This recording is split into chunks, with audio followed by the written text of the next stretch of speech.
नमस्कार, news blast में आप सभी का स्वागत है। मैं हूं आपके साथ दीपिका सिंह। चलिए शुरुआत करेंगे न्यूज ब्लास्ट खबरों की। मुख्यमंत्री अशोक गहलोत का बड़ा फैसला। मुख्यमंत्री निशुल्क अन्नपूर्णा फूड पैकेट योजना, उचित मूल्य दुकानदारों को अब 10 रुपए प्रति पैकेट मिलेगी मार्जिन राशि। मुख्यमंत्री ने ये बड़ा फैसला लिया है। मुख्यमंत्री ने दी 4 रुपए से बढ़ाकर 10 रुपए करने की मंजूरी। एक और बड़ा फैसला मुख्यमंत्री अशोक गहलोत का। मुख्यमंत्री निशुल्क अन्नपूर्णा फूड पैकेट योजना, उचित मूल्य दुकानदारों को अब 10 रुपए प्रति पैकेट मार्जिन राशि मिलेगी। मुख्यमंत्री ने इसको मंजूरी दे दी है। मुख्यमंत्री ने दी है 4 रुपए से बढ़ाकर 10 रुपए करने की मंजूरी। और देखिए, बेहद अहम है, केसी वेणुगोपाल कल आएंगे जयपुर। कांग्रेस की नवगठित कोर कमेटी की बैठक वो लेने वाले हैं। कांग्रेस के संगठन महासचिव हैं वेणुगोपाल। 10 सितंबर को प्रियंका गांधी की निवाई में जनसभा भी है। टोंक जिले निवाई में होगी विशाल जनसभा प्रियंका गांधी की। प्रदेश कांग्रेस कमेटी की ओर से आयोजन ये होगा। पीसीसी चीफ गोविंद सिंह डोटासरा तैयारियों में जुटे हुए हैं। तो देखिए, कांग्रेस की तरफ से लगातार मंथन का दौर जारी है। इसी कड़ी में अगर केसी वेणुगोपाल के दौरे की बात की जाए, उनके जयपुर आगमन की बात की जाए, तो बेहद महत्वपूर्ण उनका ये दौरा रहने वाला है। कांग्रेस की नवगठित कोर कमेटी की वेणुगोपाल बैठक लेंगे। और आपको ये भी बताएं कि कांग्रेस के संगठन महासचिव हैं वेणुगोपाल। 10 सितंबर को प्रियंका गांधी की निवाई में जनसभा होने वाली है। टोंक जिले निवाई में विशाल जनसभा होगी और उसी की तैयारी में कांग्रेस के दिग्गज जुटे हुए हैं। प्रदेश कांग्रेस कमेटी की ओर से यह आयोजन होगा विशाल जनसभा का। पीसीसी चीफ गोविंद सिंह डोटासरा तैयारियों में जुटे हुए हैं। करौली के श्री महावीर जी से खबर है। उपराष्ट्रपति जगदीप धनखड़ का प्रस्तावित दौरा बताया जा रहा है। 12 सितंबर को श्री महावीर जी आ सकते हैं उपराष्ट्रपति। भगवान महावीर स्वामी की पूजा अर्चना व दर्शन का कार्यक्रम उनका बताया जा रहा है। जिला कलेक्टर एसपी ने अधिकारियों के इसके संबंध में बैठक भी ली है कि कोई कमी ना छूट जाए, सुरक्षा व्यवस्था पूरी तरीके से पुख्ता रहे। हेलीपैड, भोजन व्यवस्था और रूट का जायजा लिया गया है। कलेक्टर एसपी ने संबंधित अधिकारियों को आवश्यक दिशा निर्देश भी प्रदान किए। तो 12 सितंबर की तारीख बताई जा रही है उपराष्ट्रपति के प्रस्तावित दौरे की। श्री महावीर जी आ सकते हैं उपराष्ट्रपति। भगवान महावीर जी स्वामी की पूजा अर्चना व दर्शन का उनका कार्यक्रम बन रहा है। और इसी के संबंध में जिला कलेक्टर एसपी ने अधिकारियों की बैठक भी ली है। हेलीपैड, भोजन व्यवस्था और रूट का जायजा भी लिया गया अधिकारियों की तरफ से। और साथ ही साथ कलेक्टर एसपी ने संबंधित अधिकारियों को इस संबंध में आवश्यक निर्देश भी दिए हैं। प्रदेश में विधानसभा चुनाव का रण है और इस रण को फतेह करने के लिए हर एक पार्टी जुटी हुई है। वॉर रूम में कल होगी पहली बड़ी बैठक। कांग्रेस कोर कमेटी की बैठक होने वाली है। कोर कमेटी के अध्यक्ष सुखजिंदर सिंह रंधावा की अध्यक्षता में यह बैठक होने वाली है। मुख्यमंत्री गहलोत, पीसीसी चीफ गोविंद सिंह डोटासरा सहित कोर कमेटी के सदस्य बैठक में शामिल होंगे। सुबह 11 बजे बैठक शुरू हो जाएगी, ये जानकारी मिली है। हालांकि इस रण को फतेह करने की तैयारी में हर एक पार्टी की तरफ से मंथन भी चल रहा है। बैठकों का दौर हर एक पार्टी में जारी है, मुख्यालयों में। इसी कड़ी में अगर कांग्रेस पार्टी की बात की जाए तो कांग्रेस पार्टी की तरफ से दावा तो किया गया कि सितंबर में पहली सूची आ जाएगी, लेकिन उसके मद्देनजर हर एक बैठक बेहद महत्वपूर्ण मानी जा रही है। वॉर रूम की बात की जाए तो वॉर रूम में कल पहली बैठक, बड़ी बैठक ये बताई जा रही है जो होने वाली है। कांग्रेस कोर कमेटी की बैठक होगी। कोर कमेटी के अध्यक्ष सुखजिंदर सिंह रंधावा की अध्यक्षता में बैठक होने वाली है, क्योंकि तमाम कमेटियों का गठन कांग्रेस की तरफ से कर दिया गया है। अब जिनको जिम्मेदारी दी गई है वो जिम्मेदारियों का निर्वहन करते हुए बैठकें भी लगातार ले रहे हैं। चर्चा की जा रही है, रणनीति बनाई जा रही है। मुख्यमंत्री अशोक गहलोत, पीसीसी चीफ गोविंद सिंह डोटासरा सहित कोर कमेटी के सदस्य इस बैठक में शामिल होने वाले हैं। और जानकारी ये है कि सुबह 11 बजे ये बैठक शुरू हो जाएगी। बड़ा सवाल है कि आखिर क्या चल रहा है रणथंभौर में। बाघिन T-79 पिछले 25 दिन से गायब है। अभी तक उसका कुछ पता नहीं चला है। सर्विलांस पर इसलिए सवाल खड़े हो रहे हैं। इसके 2 शावकों की 3 दिन में मौत भी हो चुकी है। तीसरा गंभीर हालात में है, जिंदगी की जंग लड़ रहा है। बावजूद इसके पार्क प्रबंधन नहीं दे रहा है सही जानकारी। आखिर किस लिए वन प्रशासन ने दर्ज की एफआईआर? क्या 5 सितंबर को मरे शावक को दिया गया था जहर, या फिर ग्रामीणों द्वारा लगाए किसी ट्रैप में फंसा था शावक? भैरूपुरा क्षेत्र में पहले भी इस तरह के मामले सामने आए थे, लेकिन उन मामलों से सबक नहीं लिया गया। एक बार फिर से ऐसे ही मामला सामने आया है। हालांकि शावकों की जान गई है और इसलिए मॉनिटरिंग सर्विलांस पर सवाल खड़े हुए हैं कि क्या सर्विलांस ठीक से नहीं हो रहा है, मॉनिटरिंग ठीक से नहीं हो रही है। यही वजह है कि बाघिन भी गायब है और इसके शावकों की मौत भी हुई है। आरटीआर की ट्रैकिंग, मॉनिटरिंग और सर्विलांस सिस्टम क्यों फेल हुआ है, ये बड़ा सवाल है। इससे पहले T114 और उसके एक शावक के साथ भी ऐसा ही हादसा हुआ था। क्या पूरे मामले में मुख्य वन्यजीव प्रतिपालक लेंगे इफेक्टिव एक्शन, ये देखने वाली बात होगी। आगे बढ़ेंगे खबरों में। सुमेरपुर के जवाई बांध से बड़ी खबर है। किसी भी वक्त खोले जा सकते हैं जवाई बांध के गेट। जल संसाधन विभाग ने इसके लिए अलर्ट भी जारी कर दिया है। जल संसाधन की बैठक में लिया गया है जवाई बांध के फाटक खोलने का फैसला। किसी भी वक्त ये खोला जा सकता है। वर्तमान की अगर बात करें तो वर्तमान में 61.5 फीट है जवाई बांध का गेज। जवाई बांध के गेट खोलने की लंबे समय से मांग की जा रही थी और अब ये जानकारी है कि किसी भी वक्त जवाई बांध का जो गेट है वो खोला जा सकता है। किसी भी वक्त, कोई भी समय हो सकता है। जल संसाधन विभाग ने इसके लिए अलर्ट भी जारी कर दिया है। जल संसाधन की बैठक में जवाई बांध के फाटक खोलने का आखिरकार फैसला ले लिया गया है, जिसकी लंबे समय से मांग की जा रही थी।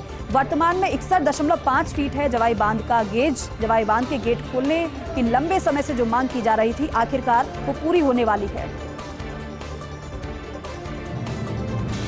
G20 को लेकर प्रधानमंत्री नरेंद्र मोदी का ट्वीट। 18वें G20 शिखर सम्मेलन की मेजबानी करते हुए खुशी हो रही है। प्रधानमंत्री ने ट्वीट के जरिए ये कहा है, ये भारत द्वारा आयोजित किया जाने वाला पहला G20 शिखर सम्मेलन है। अगले 2 दिनों में विश्व नेताओं के साथ सार्थक चर्चा की आशा करता हूं। मेरा दृढ़ विश्वास है कि G20 सम्मेलन मानव केंद्रित और समावेशी विकास में एक नया मार्ग प्रशस्त करेगा। ये प्रधानमंत्री नरेंद्र मोदी ने ट्वीट किया है, क्योंकि इस बार G20 की अध्यक्षता भारत ही कर रहा है। और सबसे बड़ी बात तो यह है, जब पूरी दुनिया कोरोना के बाद आर्थिक संकट से गुजर रही है, उस दौर में भारत G20 की अध्यक्षता कर रहा है, ये बहुत बड़ी बात हो जाती है। और क्योंकि विदेशी मेहमानों के पहुंचने का सिलसिला शुरू हो चुका है और लगातार जो मुद्दों पर चर्चा होगी उसमें डिफेंस क्षेत्र भी है, जलवायु परिवर्तन को लेकर भी चर्चा होने वाली है। और आज की अगर बात की जाए तो 3 देशों के साथ प्रधानमंत्री के 3 देशों के प्रतिनिधियों के साथ आज चर्चा होगी और बेहद अहम ये चर्चा होने वाली है। इस चर्चा से पहले, इस मुलाकात से पहले, द्विपक्षीय वार्ता से पहले प्रधानमंत्री का ये ट्वीट सामने आया है। भारत के डिजिटल पेमेंट इंफ्रास्ट्रक्चर की तारीफ हुई है। वर्ल्ड बैंक ने अपने G20 दस्तावेज में भारत की तारीफ की है और ये बड़ी बात है। वर्ल्ड बैंक ने भारत के DPI की तारीफ की है। कहा है कि मोदी सरकार के नेतृत्व में DPI में प्रभावी बदलाव हुआ है। पीएम मोदी ने कहा कि 6 साल में वित्तीय समावेशन का लक्ष्य हासिल किया। 47 साल में पूरा होने वाला लक्ष्य 6 साल में पूरा। तो वर्ल्ड बैंक की तरफ से भारत की तारीफ हुई है, भारत के DPI की तारीफ की गई है। मोदी सरकार के नेतृत्व में DPI में प्रभावी बदलाव आया है। पीएम मोदी ने कहा 6 साल में वित्तीय समावेशन का लक्ष्य हासिल किया है।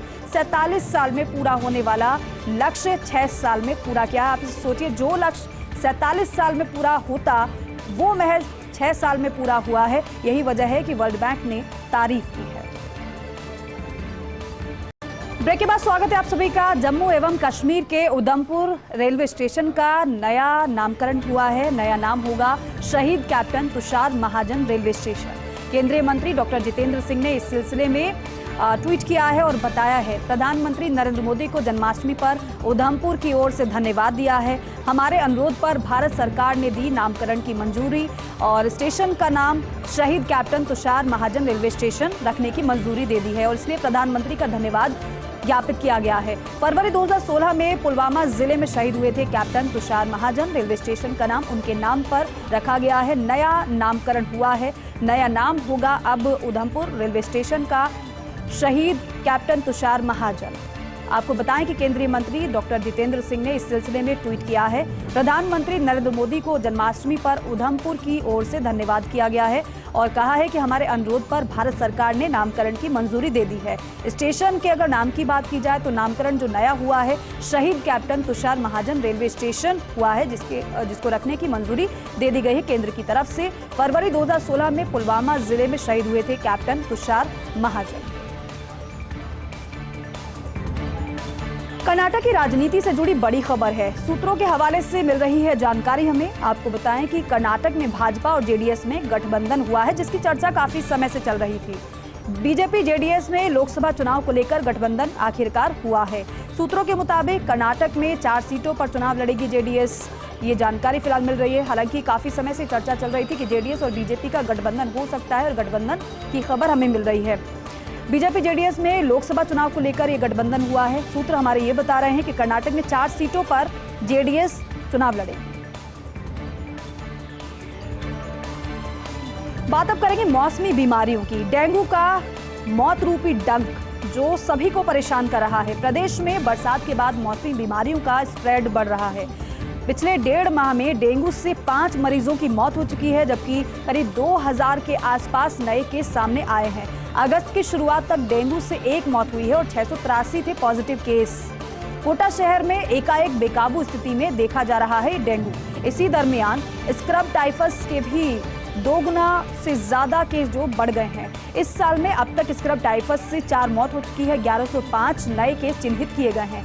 मौसमी बीमारियों की वजह से बीमारियों की सक्रियता से चिकित्सा विभाग भी बेहद चिंतित नजर आ रहा है, परेशान नजर आ रहा है। खुद एसीएस शुभराज सिंह जिलेवार प्रकरणों पर नजर बनाए हुए हैं। हालांकि स्वास्थ्य विभाग की तरफ से इसको लेकर अभियान भी छेड़ा गया है, जिससे कि लोगों को मौसमी बीमारियों से बचाया जा सके और लगातार निगरानी भी बढ़ा दी गई है एसीएस शुभराज सिंह की तरफ से। मौसमी बीमारियों का स्प्रेड लगातार बढ़ रहा है, जो कि चिंता का विषय भी है। अगर पिछले 1.5 माह में की बात करें तो डेंगू में 5 मरीजों की डेंगू की वजह से मौत हो गई है। दिल्ली के पुराने किले में भारतीय पुरातत्व सर्वेक्षण का उत्खनन। खुदाई में मिला खास किस्म का पत्थर का टुकड़ा, कमल का निशान। लाल बलुआ पत्थर के टुकड़े पर उकेरा गया है कमल का प्रतीक।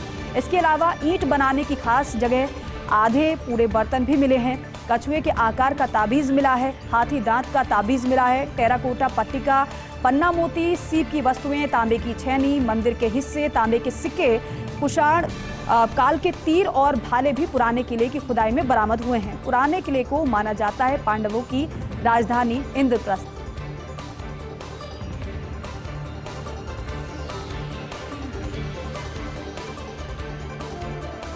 चलिए अब बात कर लेते हैं उपचुनाव की। त्रिपुरा उपचुनाव में बीजेपी जीती है। कम्युनिस्टों को शिकस्त दी है भारतीय जनता पार्टी ने। बॉक्सनगर, धनपुर सीटों पर जीते हैं बीजेपी उम्मीदवार। बॉक्सनगर सीट पर तफज्जल हुसैन ने मिलन हुसैन को हरा दिया है। बीजेपी के तफज्जल हुसैन ने 30,237 वोटों से हराया है। धनपुर की बात करें तो धनपुर में बिंदु देबनाथ ने कौशिक चंदा को हरा दिया है। बिंदु देबनाथ ने 18,871 वोटों से जीत हासिल की है।